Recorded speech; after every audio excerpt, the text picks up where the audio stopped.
Estamos agora entrando na última terça parte do livro de Atos. Agora entramos na terceira viagem do apóstolo Paulo, a terceira viagem missionária. E o que nós vimos nesse início de terceira viagem é que ao terminar a segunda viagem, ele estava em Corinto, e depois de gastar um bom tempo ali em Corinto, ele saiu. Ele tinha um voto a ser entregue lá em Jerusalém, então ele sai rápido ali de Corinto. Ele dá uma passadinha pela cidade de Éfeso.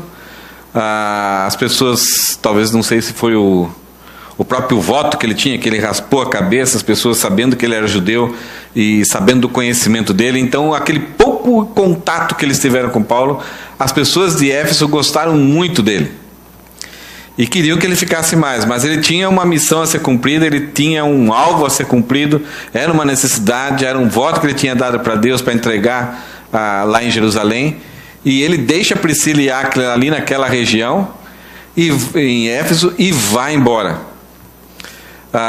Ele chega em Jerusalém, ele vai até Antioquia, depois de Antioquia ele volta lá para a Ásia, ali para a região ali de Icônio, Derbe, Listra, para verificar como aqueles irmãos estavam indo, as igrejas que ele tinha plantado ali, então saber como estava o ânimo, a perseverança daquelas pessoas, com as dificuldades que eles estavam tendo. Enquanto Paulo estava fazendo isso, chega em Éfeso o Apolo.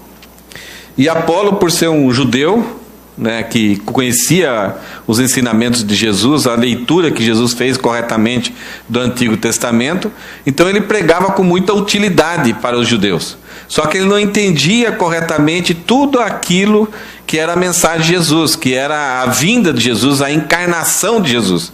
Então talvez Apolo considerava Jesus não ainda totalmente com aquela compreensão de que ele era realmente Deus, mas sim como um profeta, um Messias. E essa questão de ser Jesus realmente Deus era uma necessidade divina, inclusive de ele ser levado à cruz, morrer ali na cruz e ressuscitar.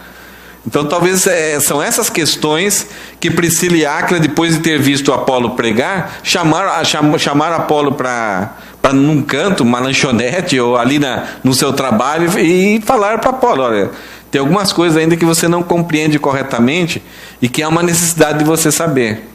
Então Apolo foi esclarecido e o ministério dele se tornou de uma outra forma, né? Tanto a pessoa dele como o ministério dele. E ele fica em Éfeso, enquanto Paulo está ali naquela região. Depois de um tempo, quando Paulo vai para essa região aqui, Derbe, Listra e Icônio, ele vai para Éfeso. E Apolo tinha recebido cartas para ir para toda a região de Acaia. Então Apolo fica um tempo em Éfeso e sai. Então Paulo volta para Éfeso, e ali eu vou pular um texto que o Juninho vai pregar daqui a alguns domingos. Quando Paulo chega lá, ele vai encontrar alguns discípulos, 12 homens, discípulos de João Batista. E ele tem uma conversa com esses discípulos.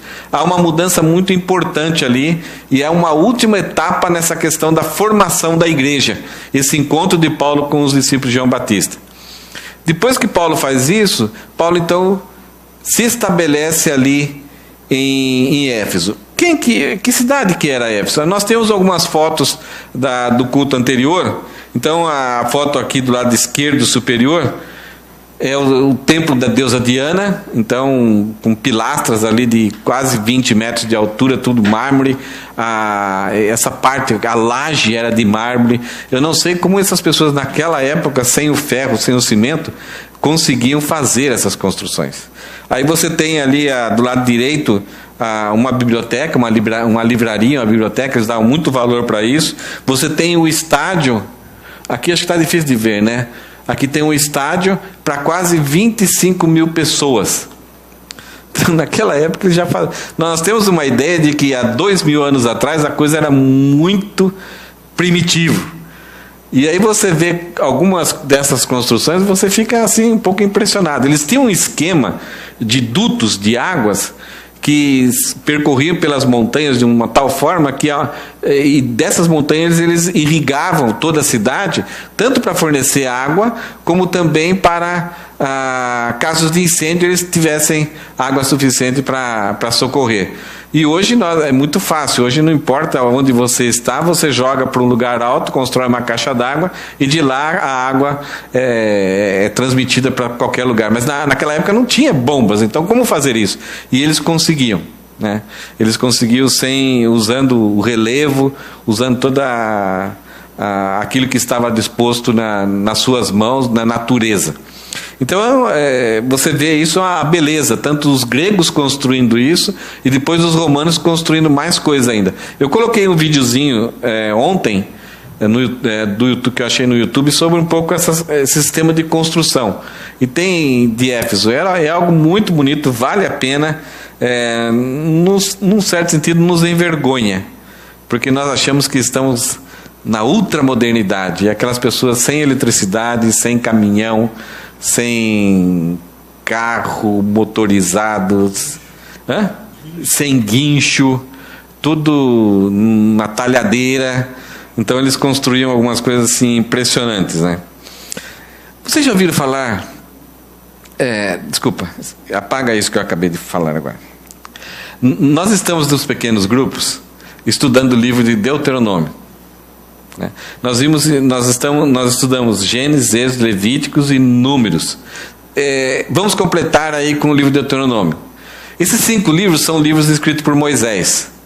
Então Moisés escreve esses 5 livros para a nação de Israel, mostrando para a nação de Israel que Deus separou a nação de Israel num ambiente ruim, redimiu a nação de Israel e vai estabelecer a nação de Israel, uma nova geração na terra prometida, para eles cumprirem um grande propósito.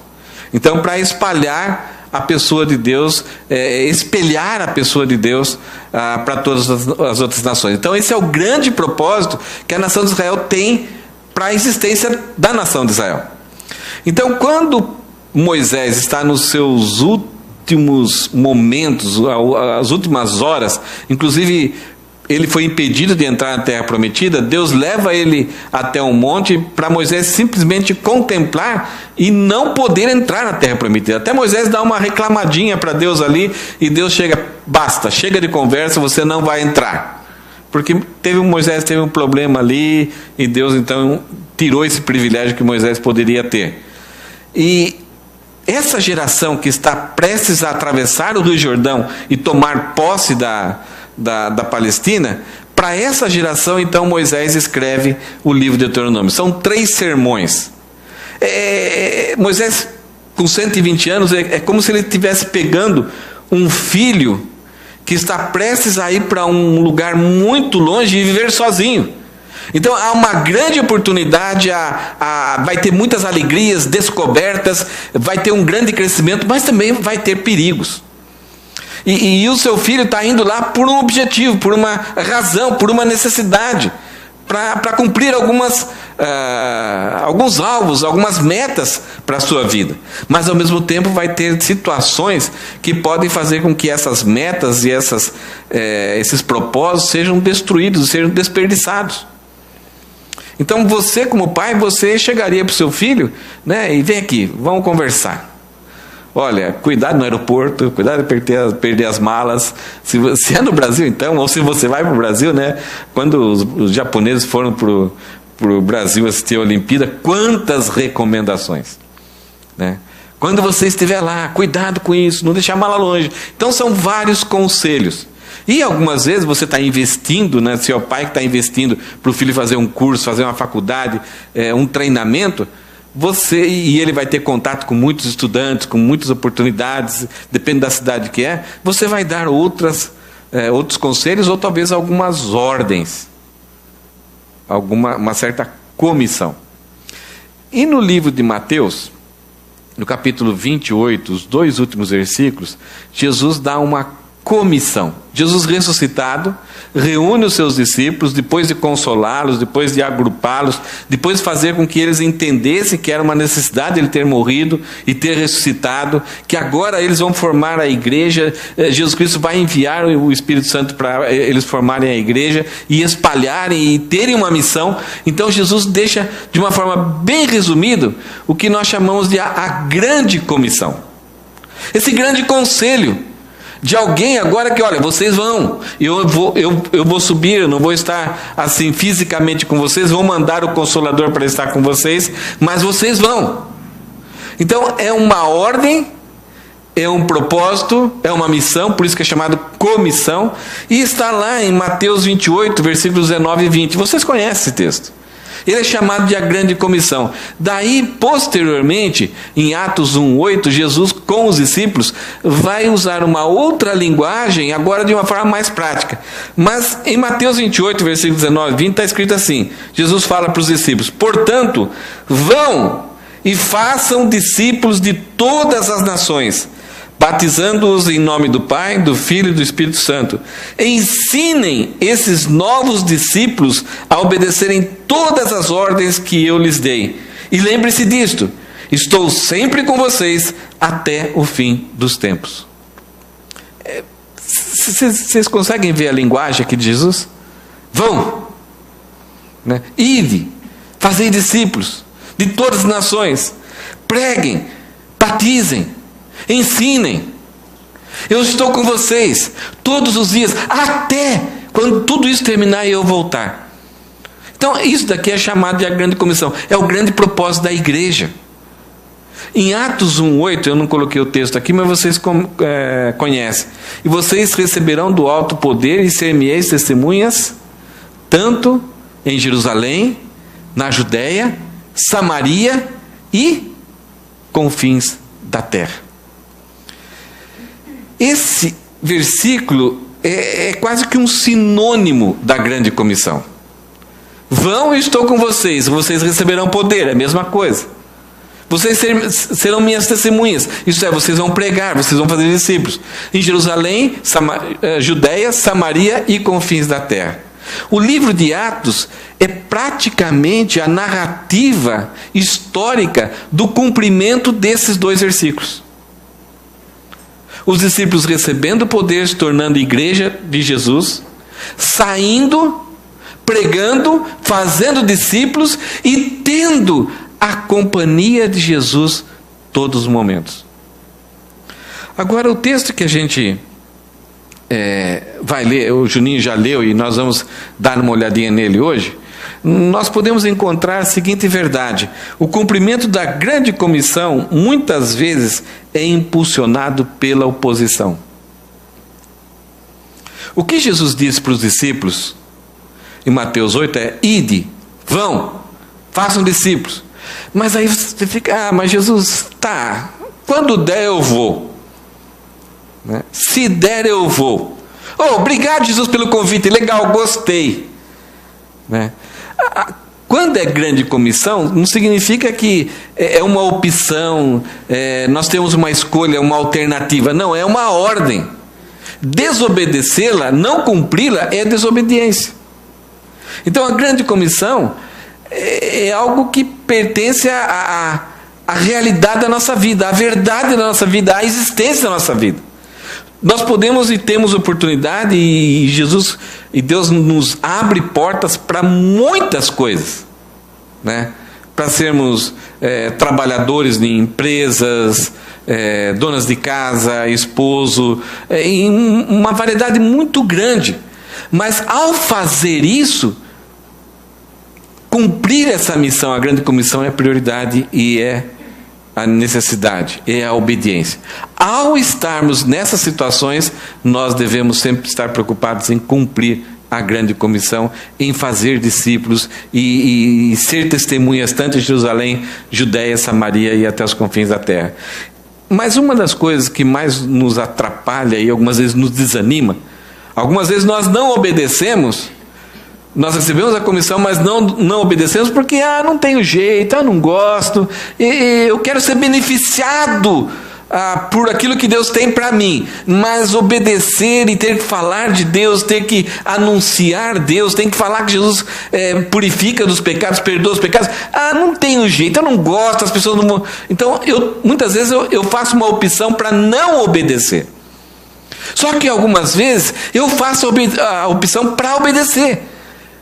O Espírito Santo mexe e queima o meu coração, e eu quero falar, e vou e falo, e de repente as pessoas começam a ouvir, parece que nunca eu tinha ouvido nada a respeito de Deus, e você começa a mostrar para as Escrituras, as pessoas ficam encantadas, e de repente vem a oposição.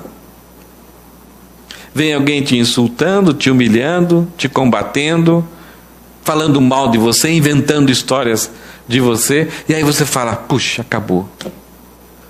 De repente algum grupo, alguma missão, uma igreja que começa um núcleo de estudo, evangelismo em determinado lugar, e a coisa começa a ficar tão boa, e pessoas ficando contentes porque estão aprendendo da palavra, estão conhecendo a verdade, mas de repente vem uma oposição, e você fala, puxa, mas por que Deus foi permitir isso? Parece que Deus é mais fraco. Parece que Deus não tem poder. Se Deus é eterno e sabe todas as coisas, por que Ele não chegou antes e impediu com que essa pessoa, aquilo que acontecesse, pudesse acabar e prejudicar ou impedir esse trabalho de proclamação? Então, na pregação, na expansão do reino, no processo da grande comissão de ir e fazer discípulos, batizando-os e ensinando todas as coisas, vai acontecer oposição. Vocês perceberam que a gente estudou até agora sobre Paulo?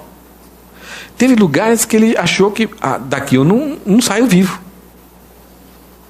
Teve lugares que ele quis ir e o próprio Espírito Santo impediu. Ele queria ir a outro lugar, o próprio Deus impediu. E aí de repente ele recebe um convite para ir para Macedônia. Oposição até do próprio Deus. Oposição, problemas internos que criavam dificuldades para expandir, no caso ali de Marcos e Barnabé querendo ir junto, depois não querendo. E agora, por que Deus permite essas coisas? Mas uma verdade que nós estudamos até agora na vida de Paulo, no ministério de Paulo, é que algumas vezes a própria oposição, ela espalha, ela impulsiona a grande comissão. Isso não significa que você não vai enfrentar dificuldades por um certo momento, impedimentos, mas se você, depois de um tempo, você percebe que a forma maravilhosa, graciosa, misericordiosa de Deus em usar aquela situação, e depois a coisa houve um maior crescimento ainda. Então, com essa ideia, de que o cumprimento da grande comissão muitas vezes é impulsionado pela oposição, é que a gente vai estudar o texto de hoje. Nós vamos ver que Paulo ali em Éfeso, depois que ele teve um contato ali com os 12 discípulos, ele vai ter uma situação, versículo 8. Em seguida, isto é, após ele conversar com os discípulos de João Batista, logo em seguida, ali em Éfeso, pela segunda vez, a primeira vez Paulo chegou, ficou pouco tempo. Agora ele vem, tem um contato com os discípulos de João Batista.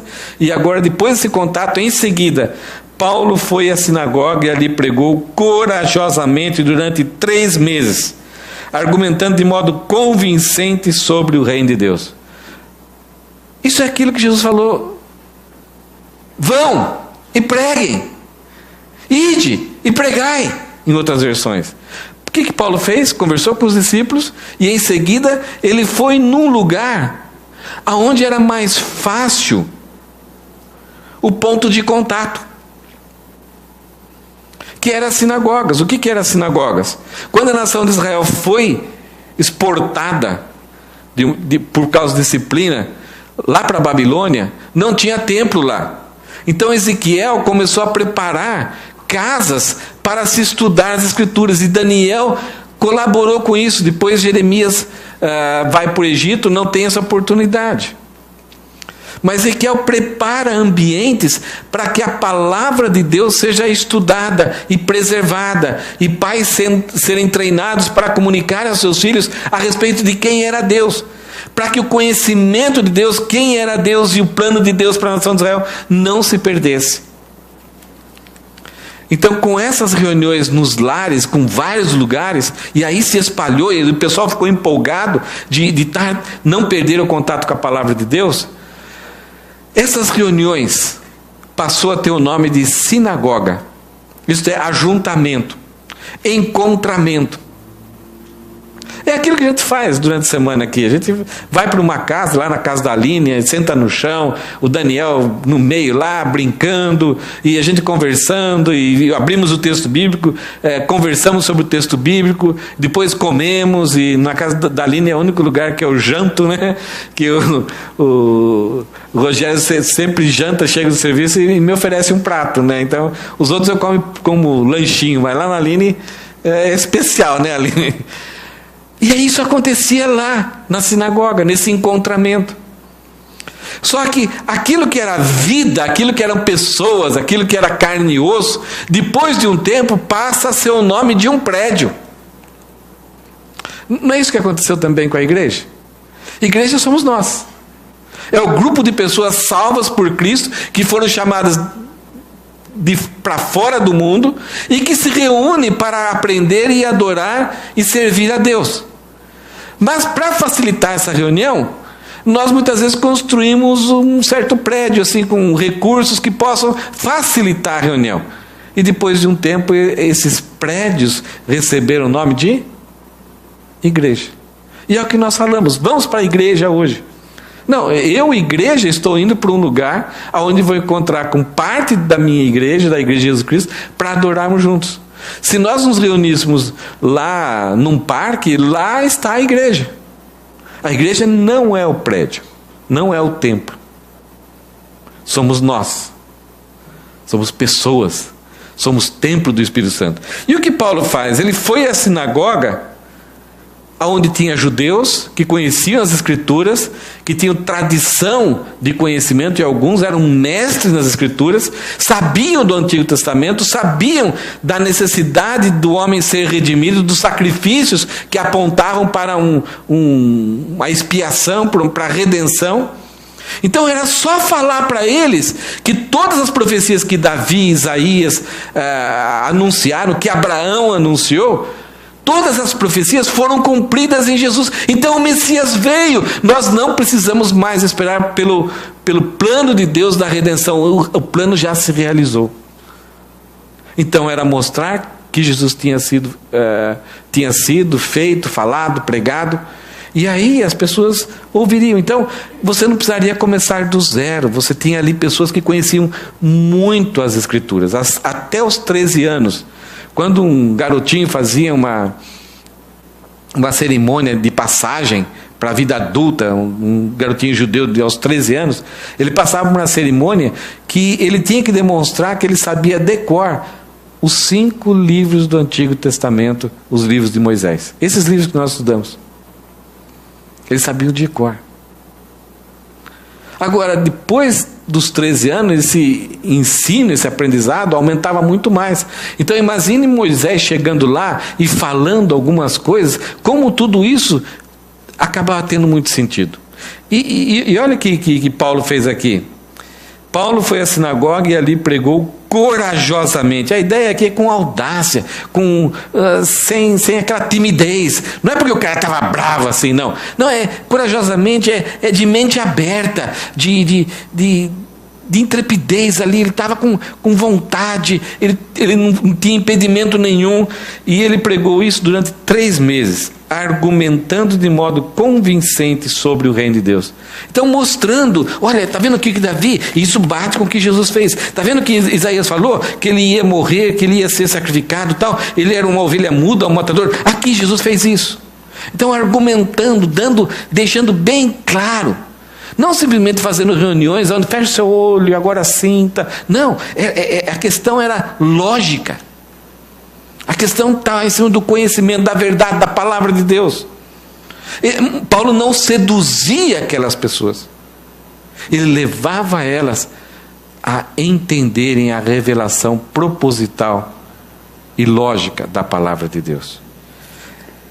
E ele pregava sobre o reino de Deus. Várias vezes no livro de Atos você vai ver reino de Deus, palavra de Jesus, pregando sobre Jesus, são sinônimos. Isto é a vida de Jesus, é quem é Jesus, o que ele fez, a humanidade, divindade, a pureza de Jesus, o sacrifício que Jesus ofereceu. Não, ele não foi um mártir que de repente reuniu um grupo de pessoas e o exército romano ficou chateado com ele. Vamos matar para... Não é isso. Jesus falou, ninguém tira a minha vida, eu voluntariamente a dou. Então foi um sacrifício oferecido para a redenção. Então o reino de Deus aí dá a ideia que esse sacrifício que depois trouxe a ressurreição, e Jesus Cristo sobe aos céus e fala que um dia virá, ele virá para estabelecer o seu reino. Isto é, Jesus vai mudar a história, a trajetória da humanidade um dia, e vai ter um seu povo. Então o reino de Deus é um conjunto de verdades que nós encontramos na pessoa de Jesus. Não é somente como viver bem sem tolerar uns aos outros, como termos uma comunidade legal, como servir as outras pessoas. É muito mais do que isso. É um reino escatológico que um dia Deus vai se encontrar com a humanidade, vai exigir responsabilidade da humanidade, vai fazer a humanidade prestar contas para Ele, e essas contas será debaixo da sua ira. Mas aquele que crê no sacrifício de Jesus, não haverá nenhuma condenação, e Deus vai implantar o seu reino sobre a terra, porque o homem e Satanás têm falhado com todas as suas propostas em deixar a humanidade de forma boa. Paulo então aqui mostra mais uma vez que ele era uma pessoa que obedecia esse ide de Deus. No versículo 9, quando Jesus fala assim, vão, preguem o evangelho a toda a criatura de todas as nações, façam discípulos. Veja o que acontece aqui com Paulo. Ele pregou durante 3 meses, com ousadia, com coragem.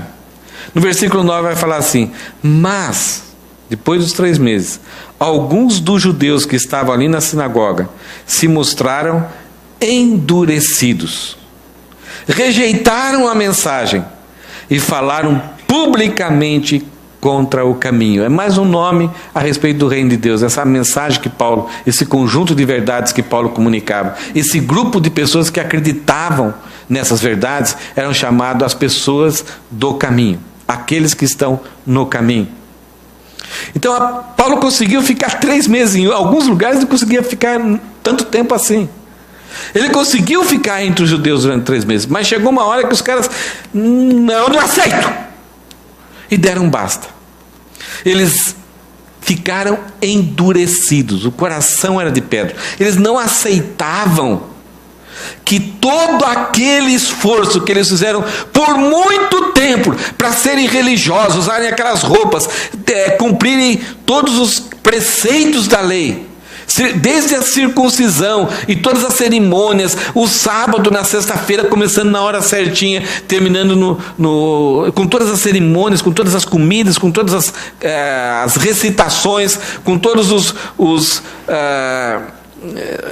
recitação de versículo, com todas as palavras, com todas as músicas. Eles não aceitavam que isso não servia de nada para ganhar a salvação. E as festas que eles iam para Jerusalém, tão longe, eles caminhavam, entregavam suas ofertas, seus dízimos, pagavam, compravam um animal para sacrificar lá. Tudo isso não tinha valor nenhum para ganhar a salvação. Eles não aceitaram isso. Como?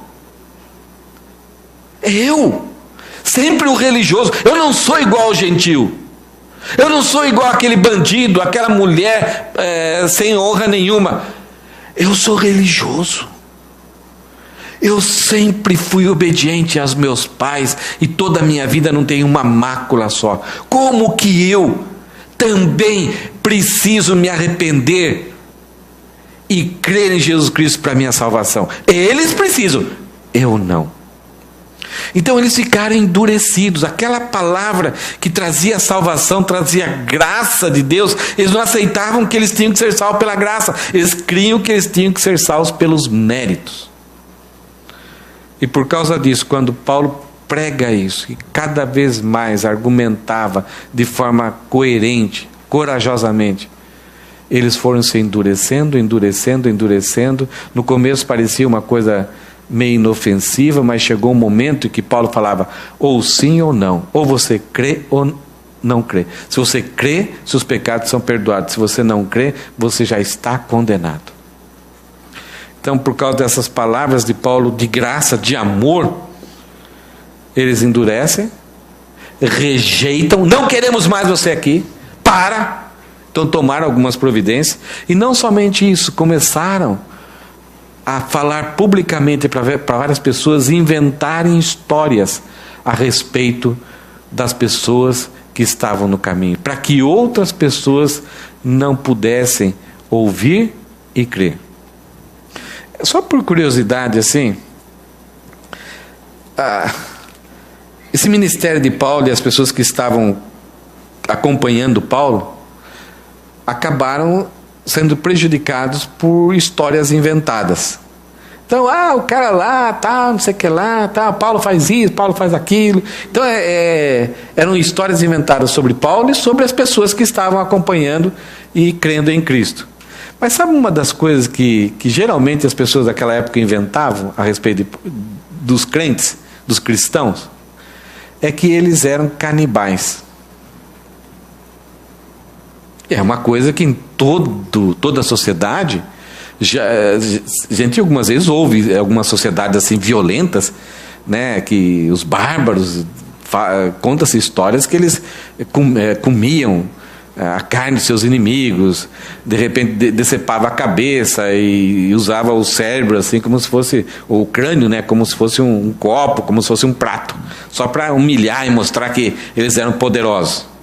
Você tem notícias de pessoas de grupos assim bem violentos ou bem primitivos que praticavam o canibalismo, mas dentro da consciência humana é uma coisa assim meio estranha, né? Que a própria natureza, a própria consciência, ela rejeita e independente se a pessoa tem princípios e valores, mas é algo assim abominável, é alguma coisa que não cheira bem, dá uma certa agonia.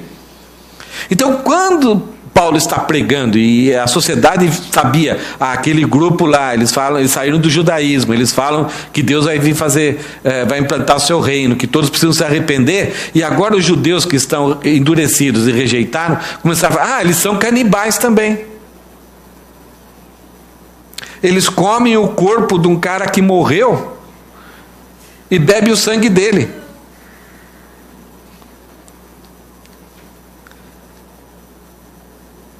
O que vocês estão achando? Essas pessoas, quando falavam que os discípulos eram canibais, estavam certos ou não? Estavam. Estavam falando que os cristãos comiam o corpo e bebiam o sangue do guia deles, do líder deles que tinha morrido. Eles estavam falando do quê? Da ceia. Então, pegar um fato, distorcer esse fato, que era simplesmente um memorial, distorcer esse fato, e aí, até você explicar que focinho de porco não é tomada, você já estava prejudicado. Então, olha só, mas depois de 3 meses, algumas desses judeus que estavam na sinagoga, endurecidos, rejeitaram a mensagem, falaram publicamente contra o caminho. Então Paulo chegou, vocês não querem? Vocês não querem mais ouvir sobre a palavra de Deus? O que Paulo fez? Paulo então deixou a sinagoga. Há vários momentos, vários lugares na Bíblia que essa é uma das maiores tragédias. É quando a luz vem, as pessoas rejeitam a luz e a luz sai, para que você viva confortavelmente nas trevas. Pessoas que tiveram a oportunidade de serem esclarecidas, mas rejeitaram o conhecimento e aí perdem a oportunidade de conhecer mais a Deus. Aconteceu isso com Jesus, aconteceu com Pedro, aconteceu com várias cidades. Cidades que expulsaram aqueles que estavam enviando e proclamando a luz. E aí Deus vira as costas, deixa as pessoas nas trevas. Essa é a maior tragédia. é quando uma pessoa por um certo tempo tem contato com a luz e endurece seu coração, rejeita a luz, fala mal da luz e a luz sai. E a pessoa, mas estava tão bom ouvir aquelas palavras tão gostosas. Deus saiu. Paulo então deixou a sinagoga. Há alguns momentos que há uma necessidade de divisão. Há certas divisões que elas são necessárias. Quando as divisões são por causa da verdade, de que somente a Cristo, somente Deus glória, somente a palavra, somente a graça, somente a fé, quando um desses 5 pilares é combatido e rejeitado, então algumas vezes a divisão é necessária. Porque se é combatido, se valoriza outra coisa. Se é combatida a palavra, está valorizando outra coisa. Se é combatido que somente Deus deve receber a glória, então o homem está recebendo glória. Se é combatido que somente a fé, então alguma coisa está levando as pessoas a entenderem que a salvação não é somente pela fé, talvez é pelas obras. Ou talvez não haja necessidade de salvação. Se combate que a ideia é pela graça, então dá a ideia de que a salvação é por méritos. Então, quando você combate um desses 5 valores, você se torna inimigo de Deus. Então, no ambiente em que pessoas categoricamente se posicionam como inimigos de Deus, não vale a pena você ficar ali. No momento inicial em que você conversa, a pessoa está aprendendo, ela está conhecendo, tem dúvidas e quer fortalecer e deixar bem claro na sua mente, no seu coração, qual é a verdade, então você se esforça, você se empenha, se gasta, dá todo o tempo ali. Mas no momento que a pessoa endurece, rejeita e se torna seu inimigo e proclama outras ideias e combate a verdade, então você deixa. Há necessidade de divisão. E não somente a divisão, olha o que Paulo faz. Ele levou consigo os discípulos. Ele chegou para eles, vocês vão ficar aí? Vocês querem ficar lá? Eles são inimigos de Deus. Vocês querem aprender aquilo que eles estão falando? Não aconselho. Se quiserem vir, venham junto. Agora, com isso, parece que nós temos a ideia de que Paulo é favorável a divisões na igreja. Não. Paulo, quando escreve a Coríntios, ele fala que não deve haver divisão entre líderes da igreja, entre Paulo, Apolo, Pedro, e também ele dá um alerta que se alguém lutar ou provocar a divisão numa igreja, Deus é contra ele. Então, quando um grupo de pessoas tem a verdade e alguém, por alguma forma, provoca uma divisão ou uma cisão na igreja, ela está sendo responsabilidade grandemente por Deus. Agora, quando você está num grupo que esse grupo se torna inimigo de Deus, saia. E é o que Paulo fez aqui. E o que ele fez? Ele não saiu, não abandonou. Ele não é um sectarista, mas ele passou a realizar discussões diárias na escola de Tirano. Ele foi para um lugar que era uma escola, e que o dono dessa escola, ou o responsável por essa escola, era um cara chamado Tirano. Vocês gostam desse nome? Quem é aquele cara lá? É o Tirano. Tirano vem do quê? É sinônimo do quê? O cara que tira? Tira o quê? Tira toda... Nossa, a definição de... Tirano é aquele que tira toda a liberdade. Isso não é a definição de tirano, né? Tirano é aquele cara que impõe, que manda, se torna autoritário. Nós temos alguns países que trabalham com esse tipo de governo, né? Aqui, principalmente aqui do lado, a Coreia do Norte é a tirania ali, né? E chega ao ponto de ele mandar matar o tio dele porque fez alguma coisa muito simples, não sei, acho que dormiu no momento que ele estava falando, acho que o tio dele dormiu, ele mandou matar. Isso é tirano.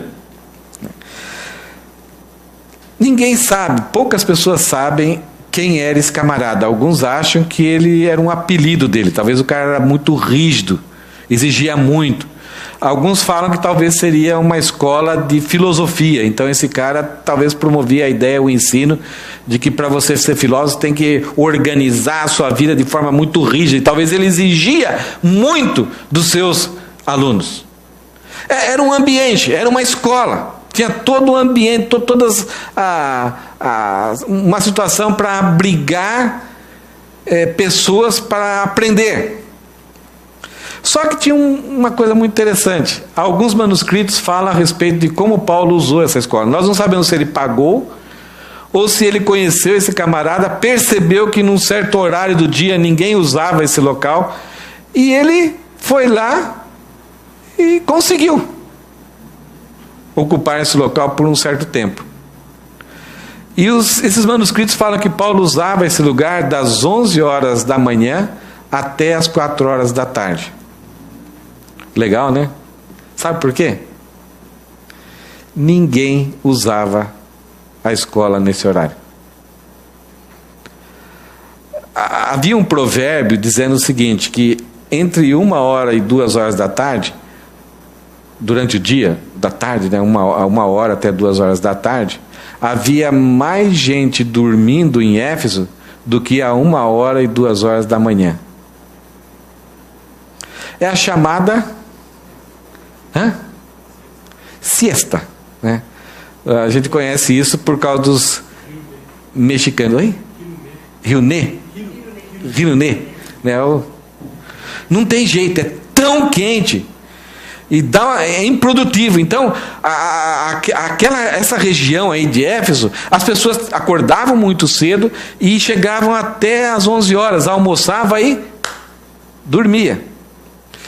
Lá pelas 4 horas da tarde, de novo, acordavam e continuavam o seu trabalho, as suas ocupações até o início da noite e avançavam durante a noite, em bate-papo, encontros, conversas, até comércio ou a vida noturna. Mas esse período de das 11 até as 4 horas da tarde, quase ninguém fazia nada, era muito quente. E olha o que Paulo faz.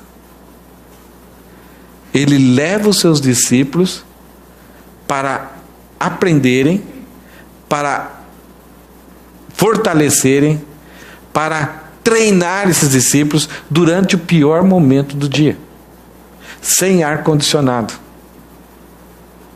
E essas pessoas levaram muito a sério. E Paulo levou muito a sério. Alguns comentaristas falam que Paulo, ele trabalhava como fazedor de tendas até as 11 horas, almoçava rapidinho, ia ter esse tempo das 11 até as 4 horas da tarde, treinando discípulos, e depois das 4 horas ele ainda trabalhava mais um pouco, jantava, e à noite ele ia para as casas. E as pessoas ficaram impressionadas com isso, com essa dedicação de Paulo. Então veja aqui, versículo 10. Isso continuou durante os 2 anos seguintes, não foi só um dia, todos os dias. E gente de toda a província da Ásia, tanto judeus como gregos, ouviu a palavra do Senhor. Paulo levou muito a sério aquilo que Jesus Cristo falou. Ide, ele foi. Fazei discípulos, ele fez. A ideia de fazer discípulos é muito diferente de fazer pessoas religiosas. Pessoas religiosas, elas valorizam o local, valorizam o ritual. Eles são presos a métodos e a rituais. Fazer discípulos, não tem oportunidade de continuar na sinagoga? Vamos achar um lugar. Mas não tem um melhor horário. Vamos fazer no horário mais quente. Mas o pessoal dorme, a gente vai ficar acordado. O discípulo é ávido para aprender, ele tem interesse, ele quer seguir a Jesus. O que importa, a prioridade na vida dele, não é o conforto, não é o descanso. Ele quer ir além, ele quer sugar aquilo que ele tem que aprender de Jesus. Os discípulos estão preocupados com oportunidades, com expansão, com crescimento, com vida. Enquanto o religioso está preocupado em manutenção, em simplesmente repetir aquilo que sempre fizemos do mesmo jeito. Mudou qualquer coisa? Não. E é isso que por causa disso que as pessoas endureceram, rejeitaram e falaram mal do caminho. A minha filha, essa semana, ela colocou um texto, que eu não me lembro direito como que é o texto, mas ela fala a respeito do ovo e da batata, quando é colocados num lugar, numa panela com água quente. O ovo, você pode até colocar juntos eles, com a mesma água e a água fervendo. O que vai acontecer com o ovo? Vai endurecer. E a batata? Vai amolecer. Então a conclusão lá do texto que a minha filha colocou é: essa diferença acontece por causa daquilo que está lá dentro. É a mesma coisa de o sol bater no barro, né, e numa lata de margarina. A margarina vai amolecer e o barro vai endurecer. O mesmo sol. Depende tudo da consistência e do que é o produto. Então, enquanto aquela palavra que era pregada por Paulo para aqueles religiosos endureceu mais o coração dele, e ao ponto deles não quererem mais saber de Deus, mais querendo saber da verdade, aqueles discípulos, eles seguiram Paulo, e não importava se era horário de dormir, não importava se eles iam ficar mais cansados, eles estavam sedentos. E por causa disso, por causa dessa oposição, veja que fala assim, toda a província, e Lucas é muito forte, toda a província da Ásia, tanto judeus como gregos, ouviu a palavra do Senhor.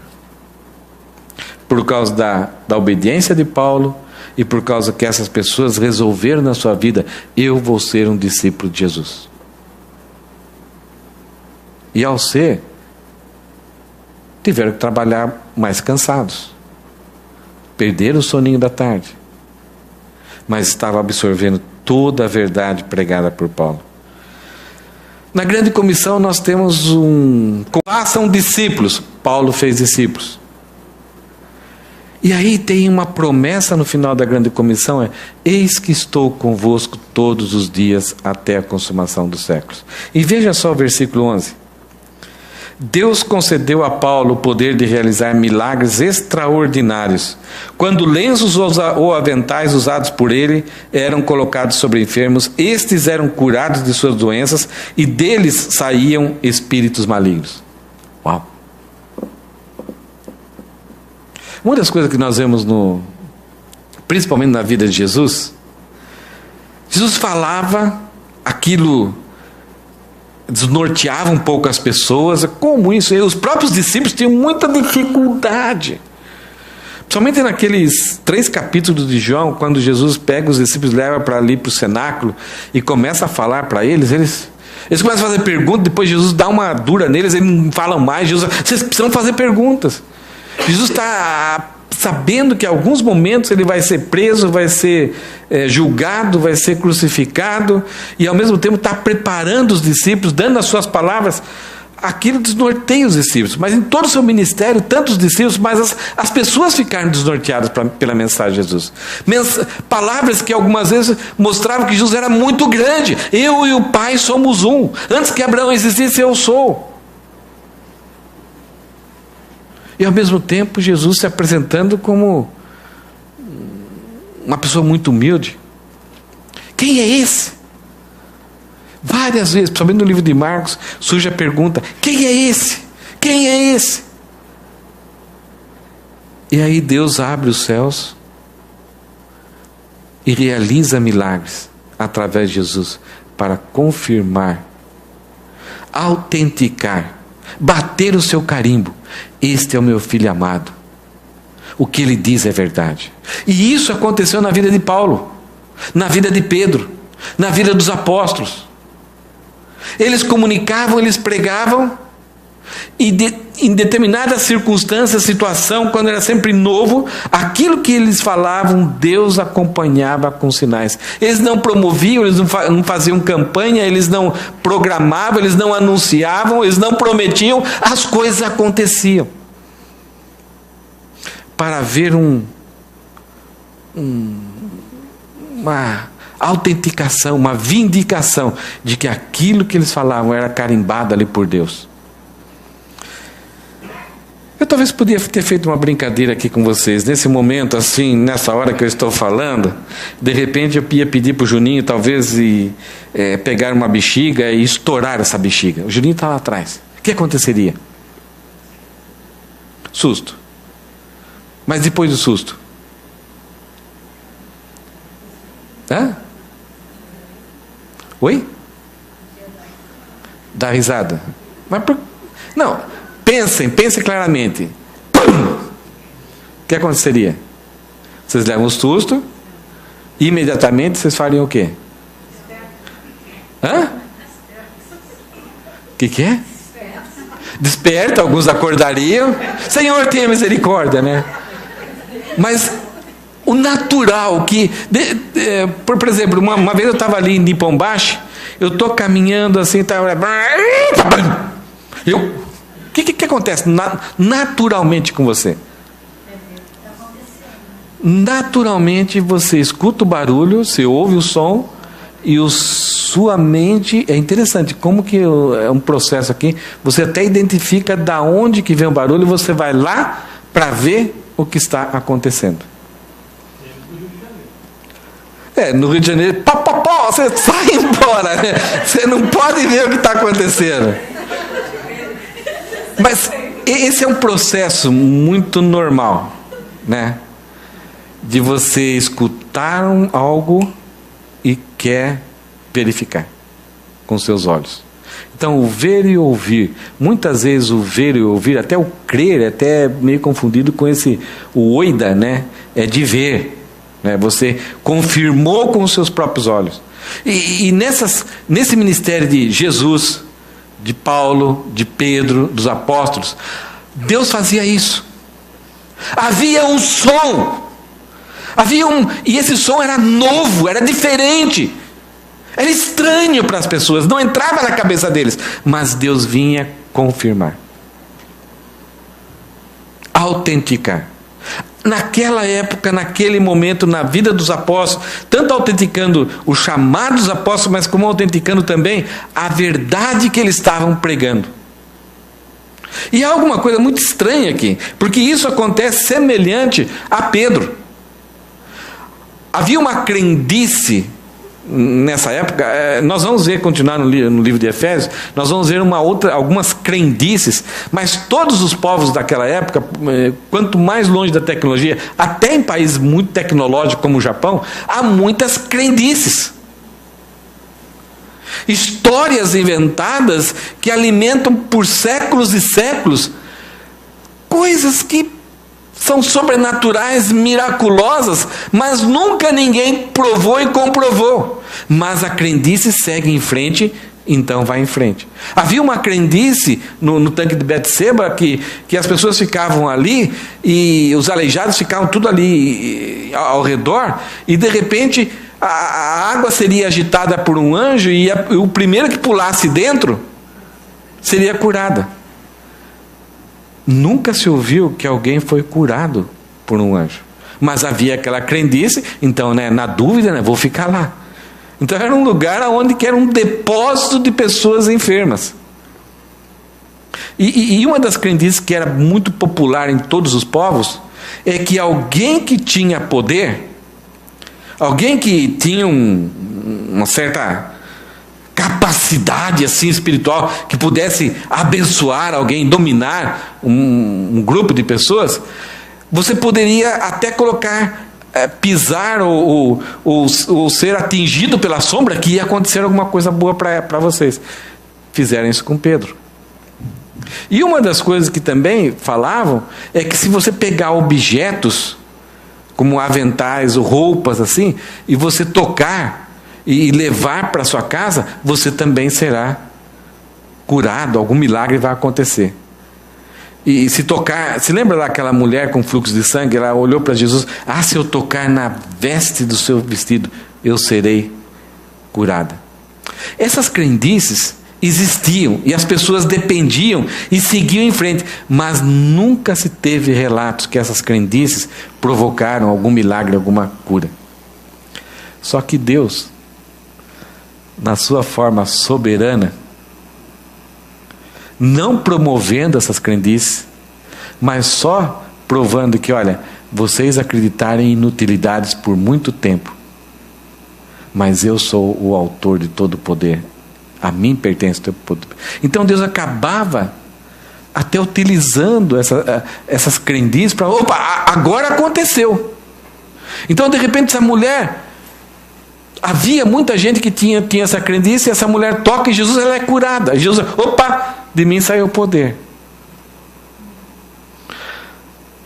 Colocam pessoas na sombra de Pedro, são curadas. Opa, peraí, quem é esse cara? Porque todo mundo pensava que isso acontecia, mas nunca aconteceu, mas com ele acontece. Então aconteceu de uma única vez, para Deus interferir na história e humilhar as crendices humanas. E aqui o que eles fazem? Eles pegam os aventais. Você lembra que Paulo trabalhava na parte da manhã? Ele nem trocava de roupa, né? Ia lá pegar o bentozinho dele, estava comendo. Daí faz uma pergunta aí, vamos lá.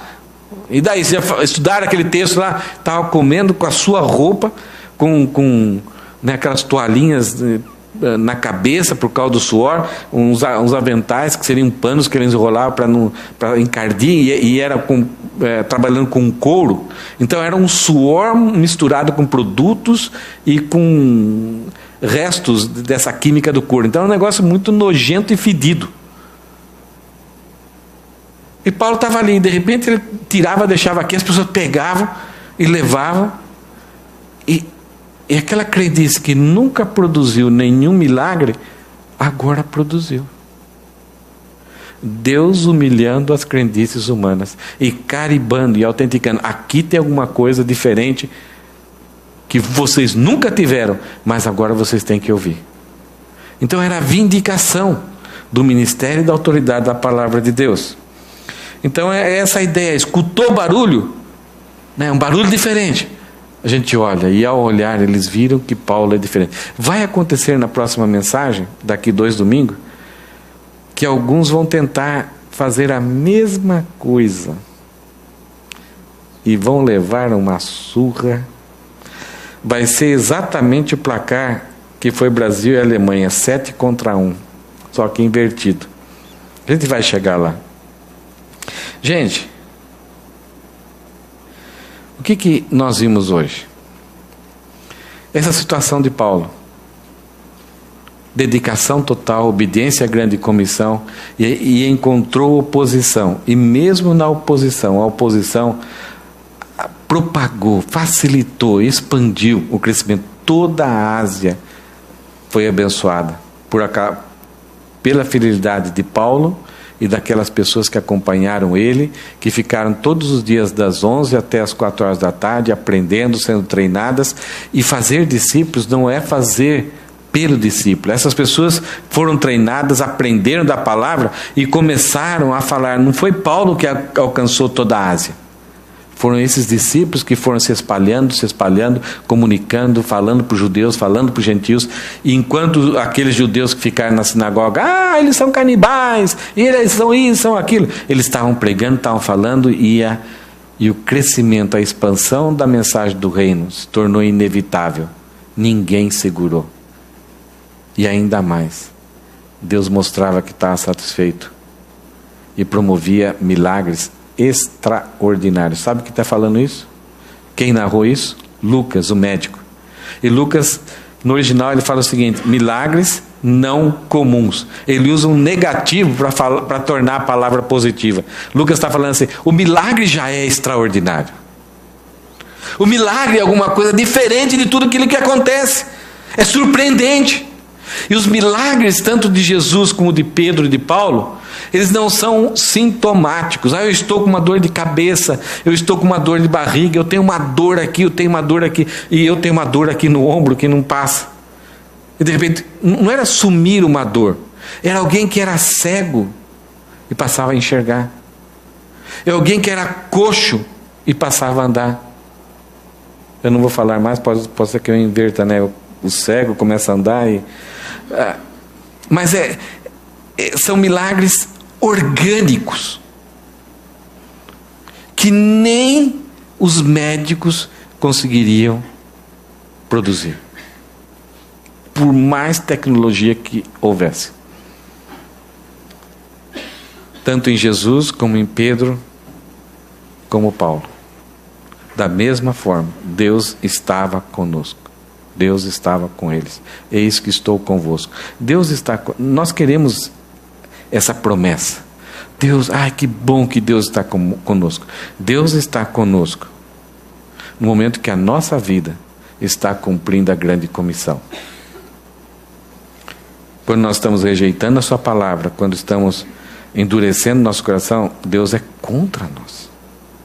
Agora, quando estamos dedicando o nosso tempo em aprender, ser treinado, proclamar a tua palavra, expandir a palavra do reino, Deus está conosco. E não foi Paulo que agendou esses milagres, é Deus que vai ter a liberdade de fazer da forma com que Ele quiser fazer.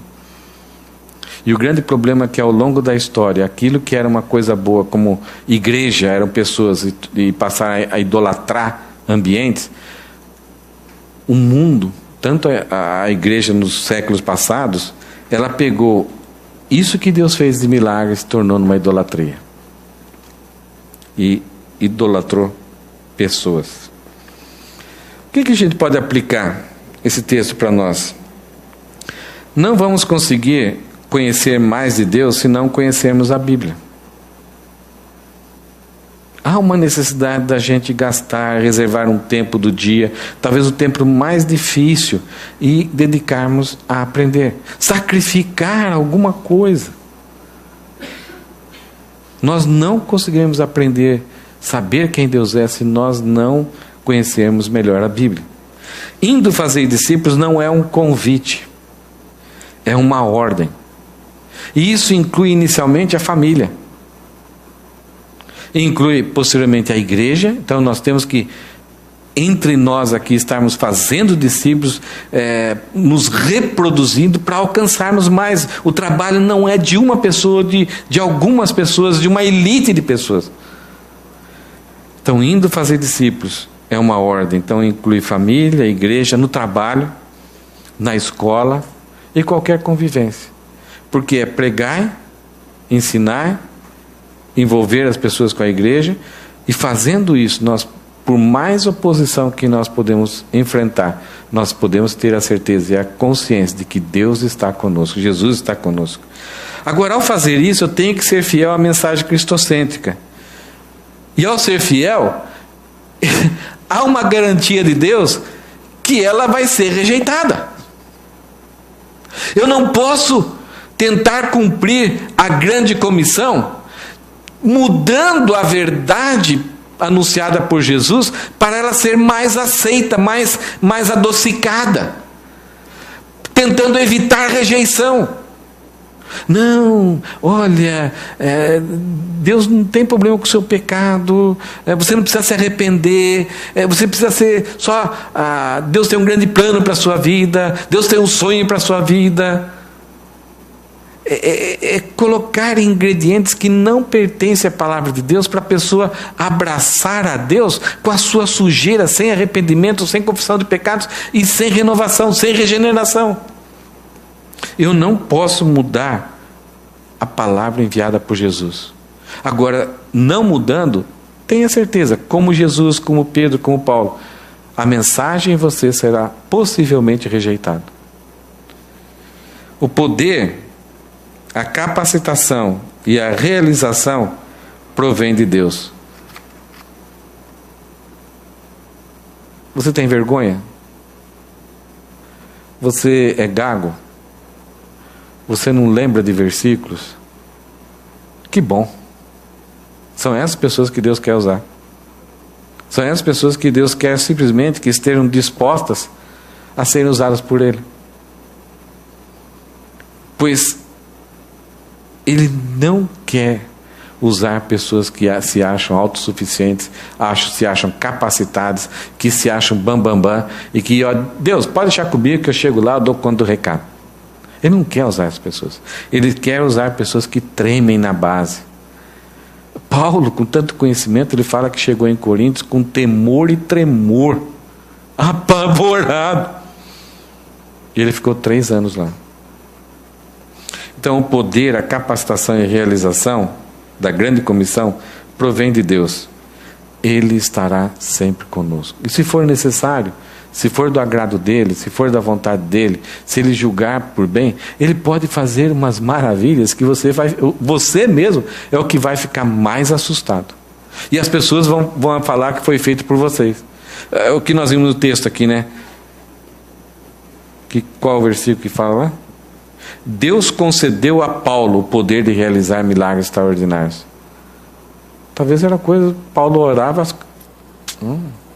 Obrigado, Deus. Paulo não era todo poderento. Ele clamava a Deus e Deus dava. Isso pode acontecer com vocês, pode acontecer com todos nós aqui. Amém?